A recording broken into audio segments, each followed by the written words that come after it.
You can talk a bit while I... All right. Welcome, everybody, to this virtual visit live read.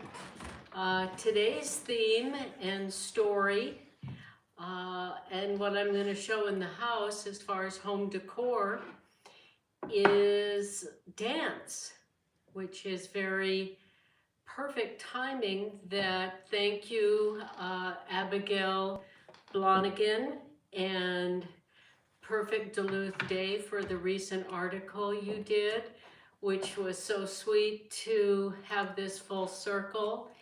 Back in my 20s, I was asked by 9 different people in one day at an outdoor live music party that they asked me to teach dance, and I was very shy about it because I'd never had a dance class. And they said, well, you know how to dance, so just teach what you know. And that's what we should always do, share what we know. So I wrote a curriculum called Dancing into the Arts, and I was hired by the Board of Education and hospitals and drug rehab and juvenile delinquent homes to work with every age, including at the university here and in Superior. And I called my curriculum Dancing into the Arts because, as you know, if you've met me or been here before, that I am a multi-artist. It started, my first performance at 4 was a seed dance. And dance was the first art form, but designing environments, decor, wardrobe, jewelry, then writing and drawing and painting. I like to, play the flute, a bamboo flute. It's more like a bird call or a meditation than music, I like to say. I like to do it all, and I do think one thing helps the other. I think any way we let our imaginations flow is an encouragement to the other ways. Any medium we experiment and are curious about helps us grow and expand in all the other mediums. So we're going to show you some different stuff today. I like to share a little bit of the Emerald Lady that we restored ourselves. Every live read, there'll be a different environment. Today we're going to show my bedroom because the theme is dance, and how perfectly, what synchronicity that we didn't know this when we purchased the house, that dance classes were held in my bedroom, and a number of people have contacted me since we've been here saying they took dance classes, and we found a photograph of the, we assume, dancer that lived upstairs or lived in this house out in the carriage house, the little apartment that was in there. Maybe the carriage driver had a crush on her, but he had a very beautiful picture of her dancing. So a dancer lived here, and my first career dance that flowed into the other arts, and so here we are, full circle. So let's take this rig that Bodhi made that has, and here's Bodhi, the movie maker, his YouTube channel to see his videos, my YouTube channel, The Creativity Show, that has my stuff and our stuff, is where you can see any of these live reads. Is at 4 today, every Saturday, mine at 2 every Saturday. So you can tell people about it or see it again later, or see the ones you miss just by going to The Creativity Show or Bodhi the Movie Maker. But we love it when you're here in person, as it feels like a virtual visit, and it's a sweet way to connect with you. And thank you for being here, and thanks again to Abigail Blonigan and Perfect Duluth Day, and thank you for that recent article and the pictures from my 20s that were in the newspaper. Christmas Day, free spirit at home in Duluth. How perfect to have the last story in my memoir I'm reading from today nomad comes home. And the article back then started, I think, with modern day nomad makes her home in Duluth, free-spirited home in Duluth. So the synchronicities here are very heartwarming. Thank you again to the Minnesota State Arts Board for awarding me the grant to do these live reads. And let's take this operation upstairs and show you some decor before reading the story that's took place when I was 17, but it's about dance. The clairvoyant dance contestant is what it's called. So first, as we're going by, I want to share again this, what I'm calling the recycled ribbon rainbow. I love to find uses for things instead of throw them away. So I've saved ribbons from gifts and wrapping I've given to people and received over the years, and this year I figured out how to make this recycled ribbon rainbow that Bodhi calls ribbon jellyfish. But that's this year's holiday season decor. So let's go on up. And Here's our Christmas tree again. not lit, but that's all right. Come on up.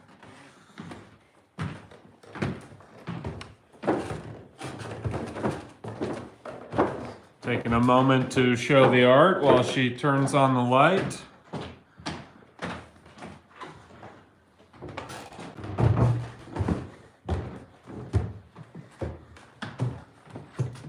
One of the things we're going to show you today is maybe last year or recently anyway, I got this idea that why should we people be the only ones that wear jewelry? So I made what I call house jewelry.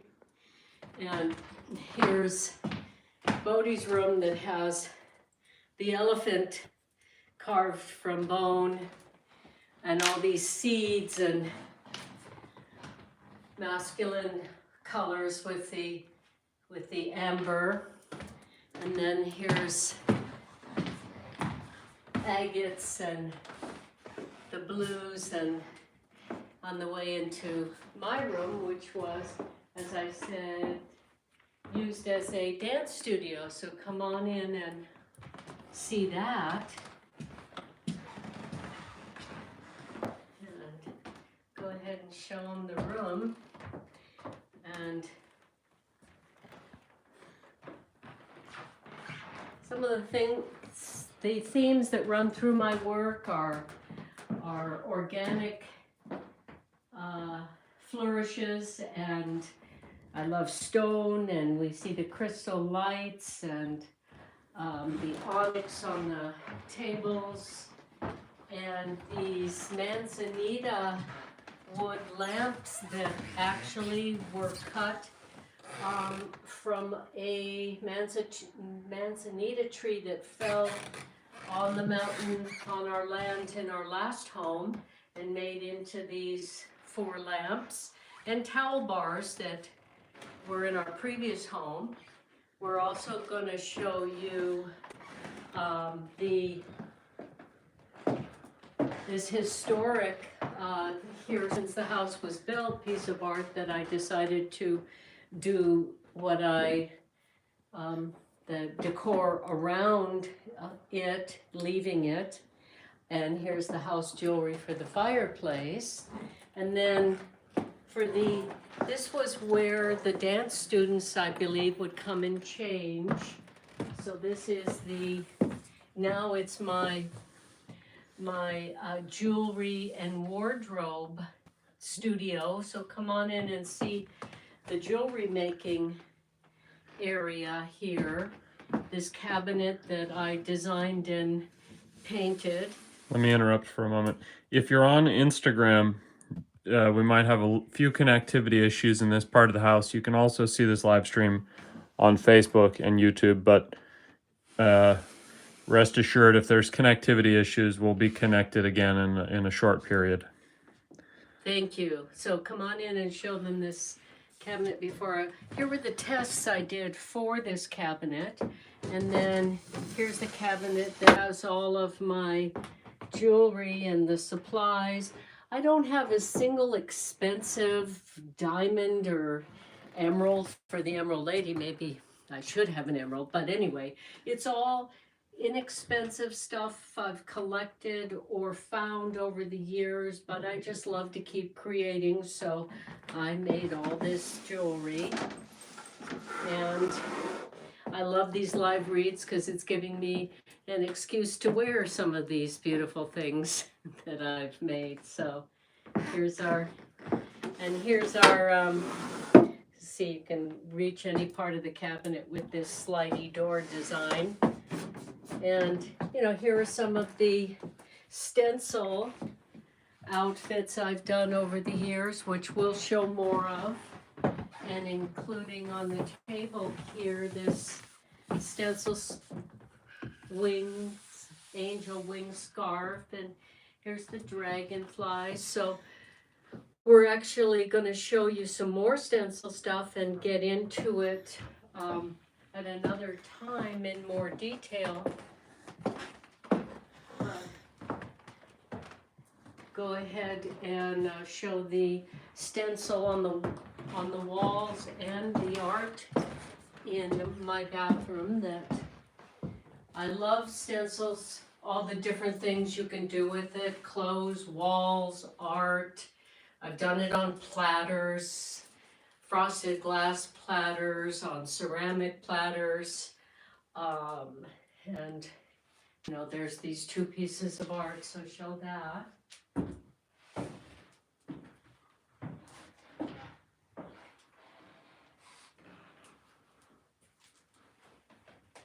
And this jewelry here on going into the bathroom, that house jewelry.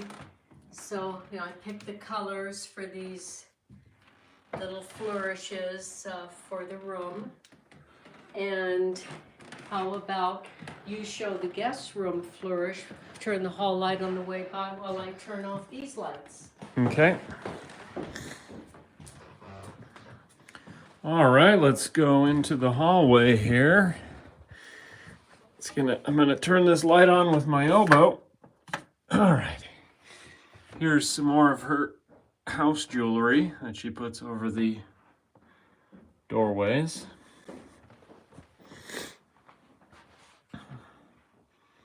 There you go. House jewelry. Okay, and then here's her sewing closet, which has a lot of this hanging jewelry. Turning off the lights here and coming back into the main part of the house. So the Japanese cranes, reading dance, drawings. Sure. There. 1 second, people. I gotta switch hands. It's kind of heavy. So we got Japanese cranes. We got the series here. 4 in the series and 2 there. Posing.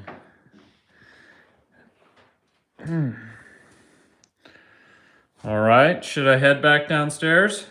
Yes,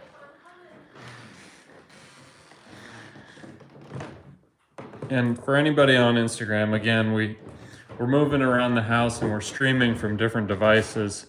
We're streaming on Facebook from the laptop and getting better connectivity with that. But now that we're going back downstairs, we should be just fine. All right. So hopefully some of these decor ideas inspire you to use what you have around you to make your environments, express your taste and style, and bring beauty.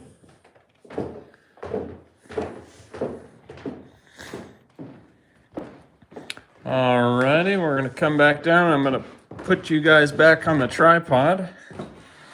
When you do that, I'm going to put the book. Yes, this is an interesting camera rig, one laptop and two phones all put together. Well, we are what I like to call us, the DIY not duo, so we do it all ourselves, and I really love it that Bodhi's has industrious, inventive, in his own way with the technology, and we have a need, and oh, I forgot to turn these pretty lights on. All right, I'm plugging us in. We are doing good.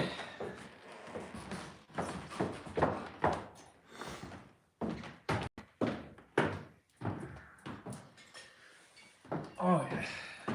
Well, light really helps, but I have a thing about not wasting anything, so I go around turning off the lights as soon as we leave that area. So please bear with me in my not normal production stuff. So here's the book, Incandescence Rising Above Darkness. It's got 52 stories, 3 of which have part B, so there's really 2 stories for those, but I like the number 52 for lots of reasons. And one is that I know we're all busy, all of our lives are demanding, and so a short story a week. And I picked the stories from my life that I learned something important from, expanded me. Sometimes they're difficult things that teach us, but there's art before and after every story for that, partly that reason that, you know, let it go, let the difficult stuff go, and meditate on natural beauty, which is nature's my muse. So there's 68 pieces of art in the book. You saw the Japanese cranes mating dance, 2 drawings upstairs, but we'll show you the 4 in the series after the story. Before the story this time is is that the right place? Yes. Pelican Sunset. Pelican Sunset. So the stories and the art are not literal. They're a moment of nature. The connection between the two is not literal. Correct. The connection between the story and the art, except for maybe Eye of the Whale story, and there's an Eye of the Whale painting. They're just moments to let go, to deep breathe and enjoy the peace of nature, the harmony around us. And that's what gets me through difficulty. So that's why sharing the art in the book was very important to me. It's been a resource that's helped me get through the tough stuff in my life. Hopefully, it helps you, to remind you of what helps you get through difficulties. And nature is all around us. It's our home, and let's live in harmony with each other in it. It's a great time for, so let's move to reading the story. Okay, let's get to you. He's as he's putting it up, I will,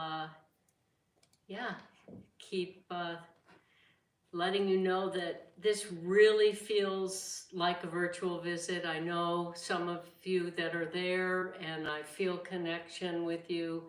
And these virtual visits, this opportunity is something I've wanted to do, well, since Bodhi was a little boy, maybe even before he was born. It seemed like the right time to have an economical and ecological way to connect with people around the world. Made me very happy to think a little girl in whatever small village somewhere that's having a rough time could come across my art and see, well, she went through some tough stuff, and she's happy and healthy, and I can get through my stuff too. So I designed a website before Bodhi was old enough to help me, and the design came in a dream, so ClareCooley.com. Bodhi's made Clare Cooley slash forward slash ClareCooley.com/shop.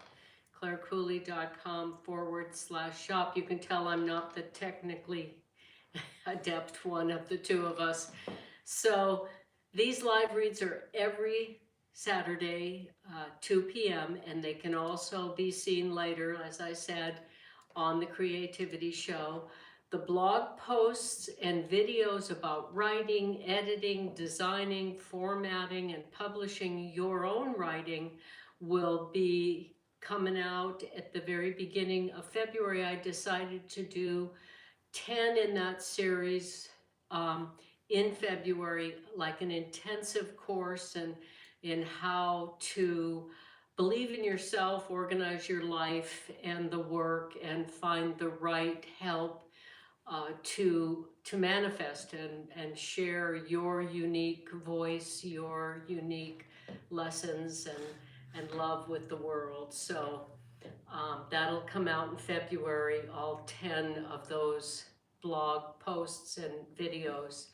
I'm going to do every Saturday. I'm just going to keep going even after the 15 in this series that I was given a grant to do, because I love doing it and it helps me feel connected to you and like I'm walking lightly on the planet while I do it, and I don't have to get on a plane or drive across town to connect with you, and it's better for us and it's better for the world, and it certainly is good for me. So feel free to write any comments or questions in the comment bar or text, and I will do my best to answer the questions after reading the story. And if I don't get to all of them today, I'll get to some of them next Saturday. So as you know, my memoir, Incandescence Rising Above Darkness, with its 52 stories, 68 pieces of art, and 40 photographs of me doing different artistic stuff throughout the years, is in paperback in full color or black and white, and it can be ordered at any major bookstore or your local bookstore, or online at Amazon, Barnes & Noble, Walmart. The ebook is also on Amazon, Amazon Kindle and Kobo, and the links are in the description. Did I get that right? Kobo. So if you give stars to this live stream, it helps support this work, and we really appreciate that. And we also really hope that you will tell others, because we're a couple of artists that aren't really good at self-promotion. I'm trying to embrace it as part of the creative process, but I'm just learning how, and I appreciate your help spreading the word to people you think would appreciate the stories, the decor, the art, any of it, all of it. I hope sharing my stories and art can help you strengthen your connection to your creativity, your confidence to express it, and your courage to share it. Creativity helps us feel joy, enhances life, solves problems, and can help us heal, because as we express emotions, we stimulate our immune system. If you're interested in my creativity coaching, please reach out. I love to help others find and fulfill and feel fulfilled their visions, and just for the joy of it, and sometimes turn it into a business, which Bodhi has helped some of my clients with, making websites for their creative ideas that I help them unearth in their hearts. Sometimes creativity in this competitive world, it's always a vulnerable place, and we can hide it. Even it can get so covered over by fear of being ridiculed or judged that it can be hard to uncover it, but that's what I love doing. So I'd love to help you if you'd like that. All right, chapter 19, the clairvoyant dance contestant. The clay, oh, excuse me, get in the reading mode here. The train clicked down the track with a constant rhythm. For my first trip away from home. Before this, I was shackled by the judgments of those who knew or heard of my father or older sister. Their boisterous anger preceded me wherever I went. I was his daughter or her sister, but now I was free of that association for the first time. No one knew them before they met me. My possibilities were as open as the landscape out the train windows. Finally, now that I could be anyone I wanted to be. Who did I want to be? Did I want to be a famous surgeon's daughter, or from royalty or diplomats, or the daughter of a well-known artist, or a Nobel Peace Prize recipient, or a chess champion, or a world-renowned violinist? Maybe I should be an orphan, or a descendant of a silent picture star, or a president or an Indian chief. Of all the lives I considered, the only one I was intrigued by for more than a moment was being an orphan in search of her true identity.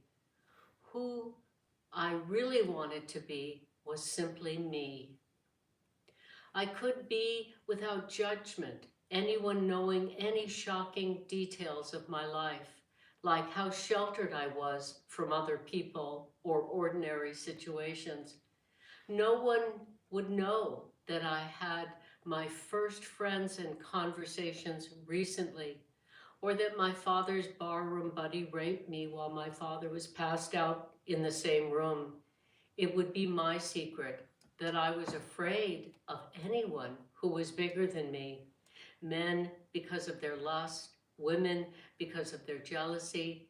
I was exhilarated by the idea that people would have no information, preconceived notions or prejudices, that for the first time I would be seen for who I was. The train made a stop at a tiny town in the middle of the night. A petite woman got on with a sleeping baby in her arms and two small children holding on to her skirt. She surveyed the car and came over to the seat next to me. I could see she was frightened and exhausted. In one look and a nod, we both understood she was escaping danger. As the train rolled down the track, we spoke of many things, but we never spoke of what she was getting away from. Just before dawn, she said, "Promise me you will never marry a man you cannot talk to." Yes, I promise. These words gave her comfort and peace, and finally she fell asleep and looked like an angel in the dawn light. When we pulled into Albuquerque, she and her 3 children were all still sleeping. I wanted to stay and watch over them. A tear came to my eye, knowing I could not. My struggle was my struggle, and her struggle was her struggle. I felt that our meeting helped us both, and that was enough. She was small but strong. I was young but brave. We would both be okay, but it was hard to leave her on the train. I said a prayer for their protection, and I got off the train. My friend Janice was waiting at the station and excited to see me. "What's wrong?" she said, seeing my sadness. I did not want to speak of it, so I replied, "I'm just exhausted. I'll be okay." Later that night, Janice and I went to the movies. While in line, I asked Janice, who loved talking about boys, "Of all the boys you know, who would you like to see again?" She described a boy she had not seen in 2 years. I wasn't really following her fast talking and too many details. A few minutes later, she screamed as the boy she spoke of walked up. Later that night, I heard her say to him, "My friend Claire knew you were coming. She has psychic powers." The next night, we went to hear live music in a dance hall. On the way home, she said, "What about the guitar player? He seemed to really like you. Do you like him?" "He is nice," I said, "but do you like him?" "Not like that, and he has a girlfriend." "Did he tell you?" "No, but you can tell." "You can tell because you're psychic." Anybody can tell, and I wish you would not say I'm psychic anymore, especially in front of other people. Why? You should be proud of it. The next night, we went back to the dance hall, and the guitar player came over to me, nervously, and stumbled with his words, not able to get them out. I said, "It's okay that you have a girlfriend. I just want to be friends." "Who told you?" he shouted. "Nobody told me." "Then how did you know?" "You can just tell," I said. "Oh yeah, the lead singer told you, didn't he? He's always trying to ruin things for me." He was angry and threatening the lead singer, so I said, "Janice, what did I tell you last night on the way home when the lead singer could not have told me anything?" "Claire said you had a girlfriend." I said to the guitar player, "See, you know I did not talk to the singer last night. He could not have told me." Janice said, "Claire knows things. She is psychic." "Stop it," I said, Janice, but it was too late. The guitar player said, "Okay, if you're psychic, tell me about the other band members' love lives." I thought I would say a bunch of incorrect, specific stuff and they would both leave me alone. So I said, "The lead singer is always talking about his conquest, but he's really never been with a girl.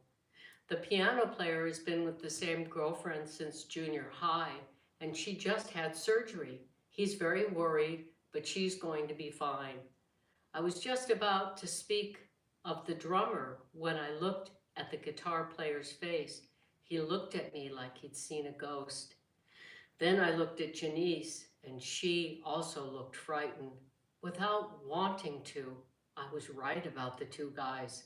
I could see that Janice thought I could see her secrets too, and she was afraid of me now.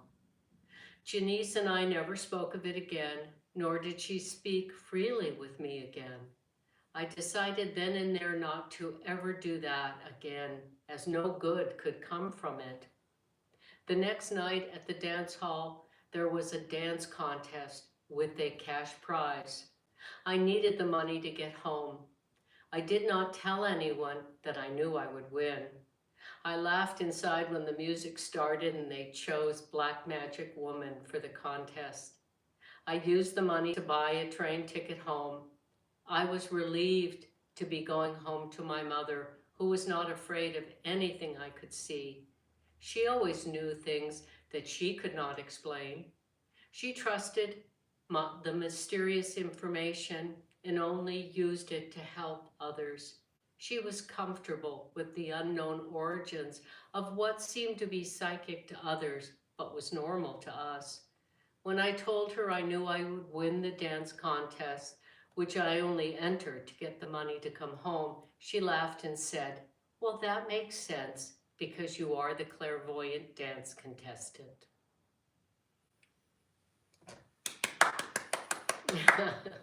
Thank you. I feel the crowd roaring. No, thank you so much. Yeah, that's it's interesting. It's been quite a while since I've read my own stories, so it is nice to have had this break for objectivity and to hear them like we can't hear them unless we take a break from our own words and stories and realize it's true. I've never done that again. I've had people ask me about things and I have never done that, to trying to figure out psychically what's happening with people or other than for safety, knowing maybe somebody was going to be violent. I don't think of it as psychic. I don't think of it as magic. I think of it as I grew up with danger around me, as many of us have.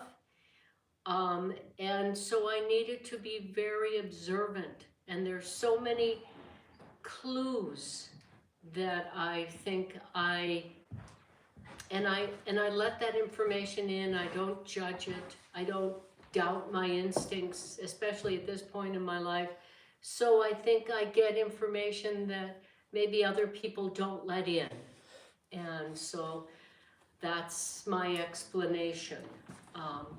I also think thoughts are waves, and love is a wave, is a feeling that maybe some of us can pick up on, and we just don't have a way to measure and scientifically prove that some people actually can hear thoughts that haven't been spoken. So who knows how it really works, but there are mysterious things that happen, and we don't always have an explanation for them, but if we're open to the mystery, we get a whole lot more information in life than those who have to quantify and judge everything. So I can see Bodhi has the question time. Yeah, we have a few comments first. Okay. So Clare Boisano said, love that story. Thank you, Claire. Sue Spencer said, thank you, Clare, you have good intuition. Thank you, Sue. I love it that, Sue is right up the shore and Claire's way out on the other coast. We're here in the middle coast, and I feel like you're right here with me, and it feels, I feel filled with love, and it's a wonderful way to connect with people, sharing what we learn in life, and I've certainly learned a lot from both of you.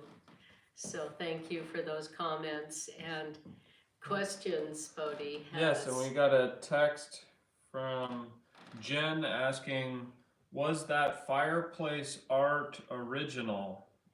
I believe that fireplace art was original from when the house was built 116 years ago.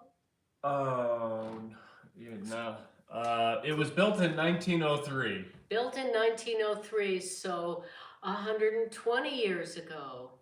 Wow. Yes, I do believe that was original. And that's why I've left it. As you can see, it's not my style, but I love it. And I will leave it for the continuity of the honor, the history. Yeah, and then Jen also asked, how did you come up with house jewelry?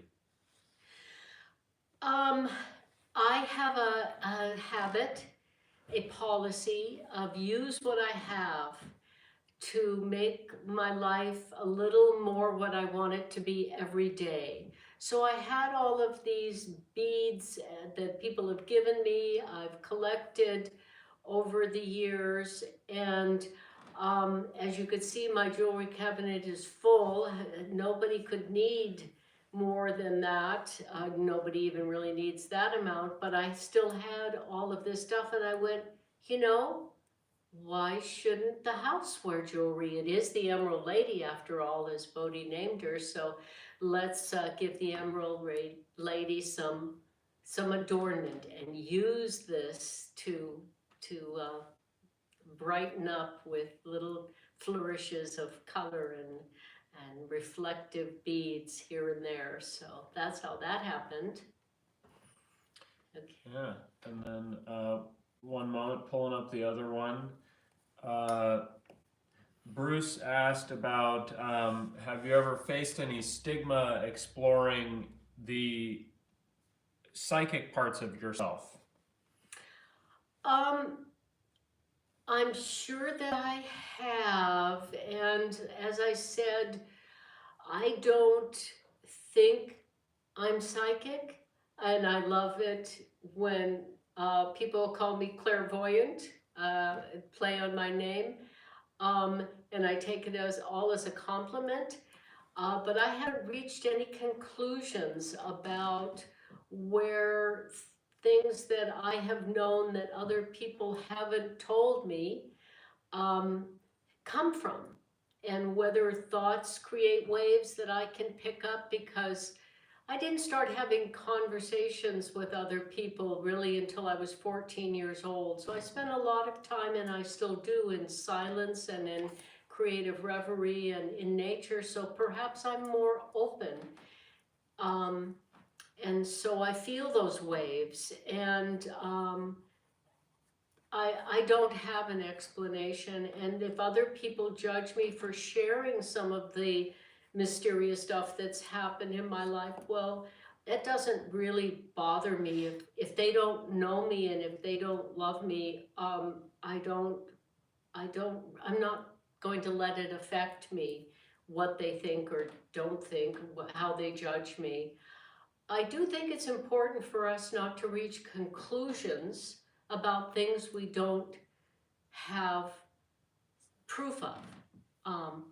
But I do know that we can feel things, we can somehow know things that we haven't been told, because I've experienced it, and I also experienced it with my mother.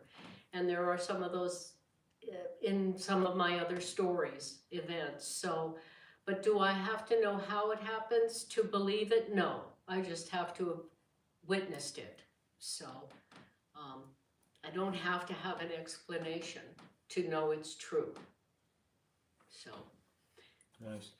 And Marv, think I'm spelling that, pronouncing that right. Marv asked, for your first vacation, why did you choose New Mexico? Well, because I had a friend there, and I could afford the train ticket from Southern California to Albuquerque, and I had a safe place to land. And I was born in the desert, and so the desert has always felt like home. So those are the reasons. I could afford it, I had a friend there, and it felt like it was a new adventure, but it was also something I was comfortable with. How many places have you lived? Wow, I've counted them, but I have, one of my idiosyncrasies is I call myself chronically creative. Perhaps if I was tested, I would come out on the dyslexic scale, because numbers don't stay in the same place in my brain. I've gotten my beloved son's birthday wrong because I remembered his due date while registering him at the teen zone. So I can't remember the list, but I think it's somewhere close to 30 different places, lots of different places. We moved a lot. My father, I believe, was discontent, and moving and changing environment maybe helped him feel a little more peaceful while moving, and maybe the new environment hoped that things would be better than the last place. Maybe he was running from things I don't know about other than his own unhappiness. But we moved a lot, and I became accustomed to moving. And until this home, I never really felt at home anywhere but with the people I love. My mother, my son, my, dear, the dear people in my life. That's where I felt at home. It wasn't a place, but I do feel at home now here. But no man has come home. Right. Oh yeah. Mention. Yeah, you were in the article recently. Right. I did mention that the last story in my memoir, Nomad Comes Home, and this article that coincidentally or synchronistically came out, said, and that's why that story is named that, because in my 20s, I experienced people really appreciating who I was and what I have to offer here, and starting my career. And I only left because I couldn't get enough food, being a vegetarian back then and doing 6 classes a day, lots of movement. I was getting too skinny and unhealthy, so I had to leave. But I'm so glad that I'm back and I feel at home here, and my son also loves it here, and we feel very appreciated and love how people are here to each other and how they appreciate nature and the arts, the things that are most important to me, and living in respect to nature. So there's another question or comment. So Bev asked, how do you decide what and how to decorate a room? For being such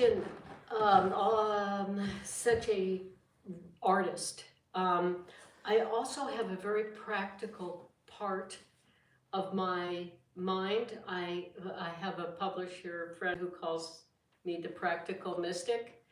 So, like this room, the rookwood fireplace is going to stay. It was here when the house was built, and Bodhi's turning it toward that, so that's going to stay. So I say to myself, what's staying?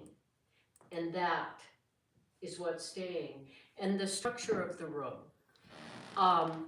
But the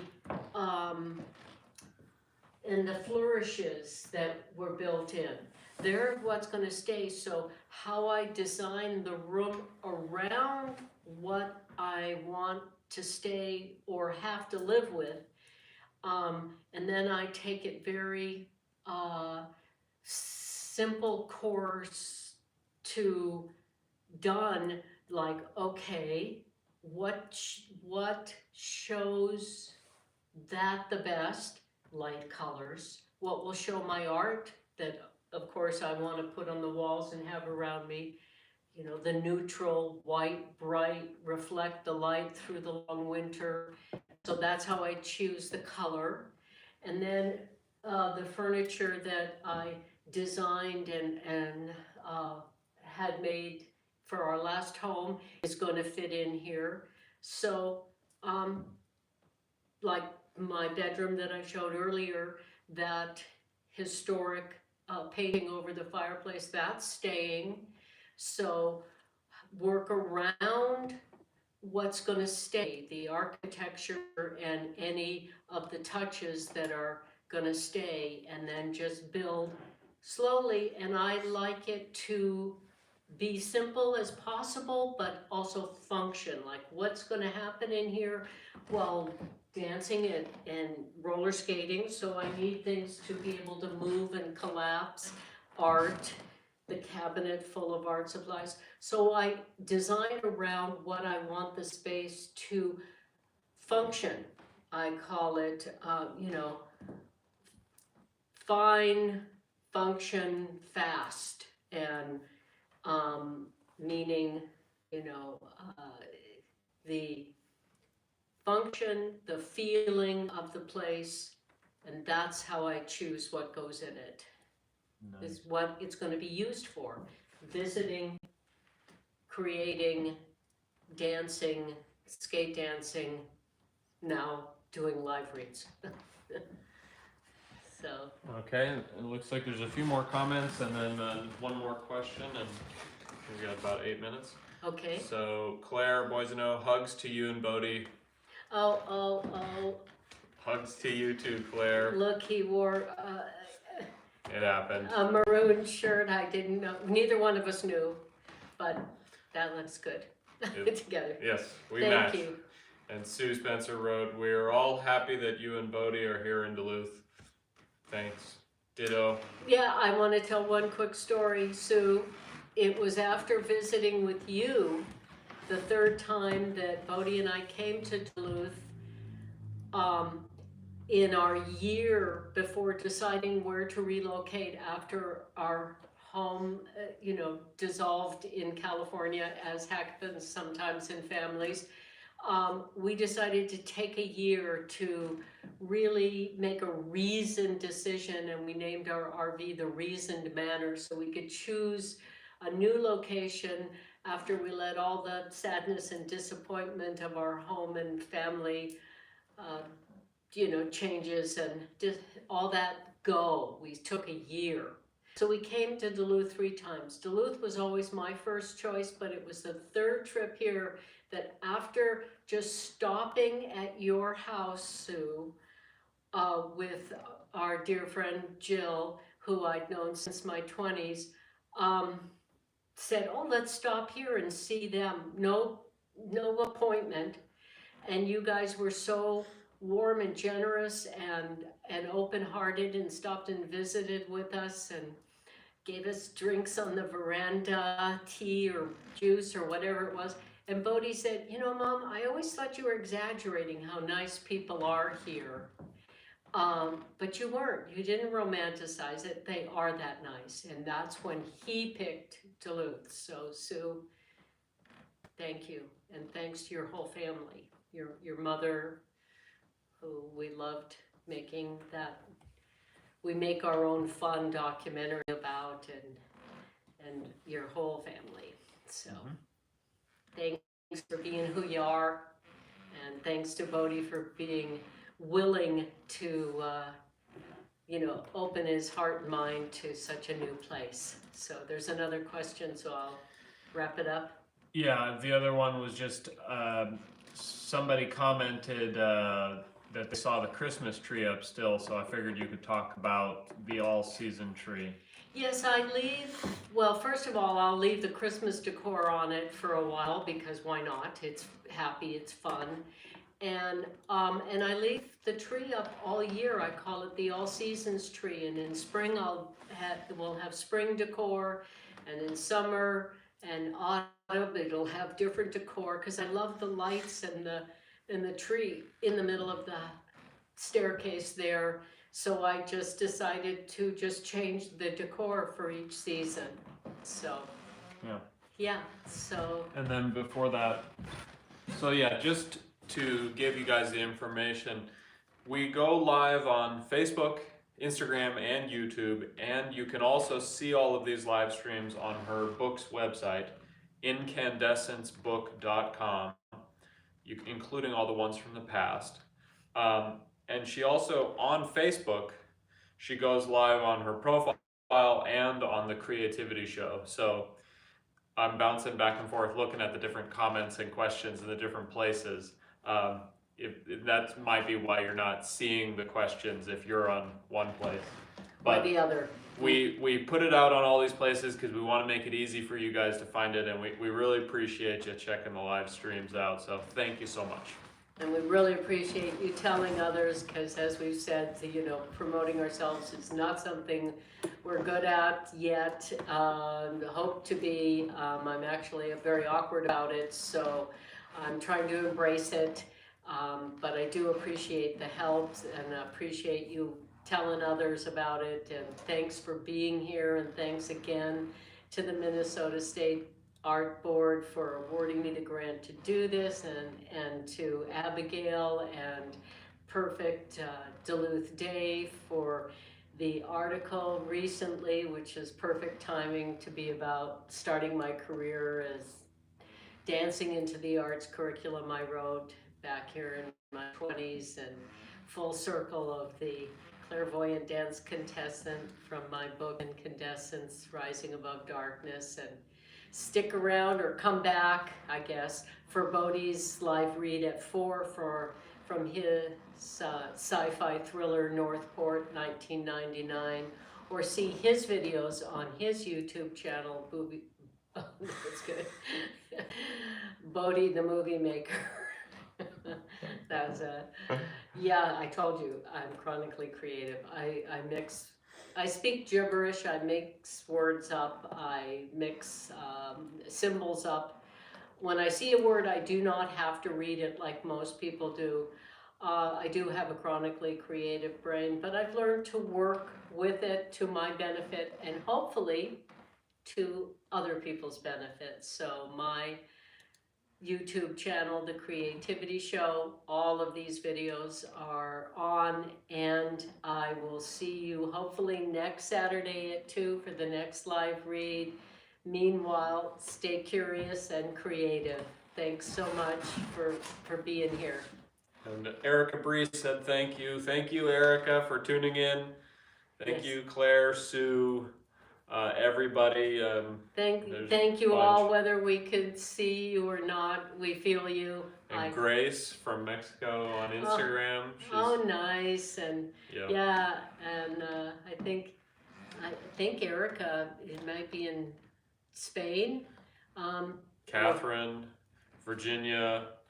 Thank you guys so much for checking in. Thank you very, very, very much. And it's really sweet to connect with you. And I love these live visits. Alrighty, I'm gonna end. We're gonna end these live streams now. Thank you so much, everybody. Bye. All right, ending Facebook. That one's ending. Ending YouTube.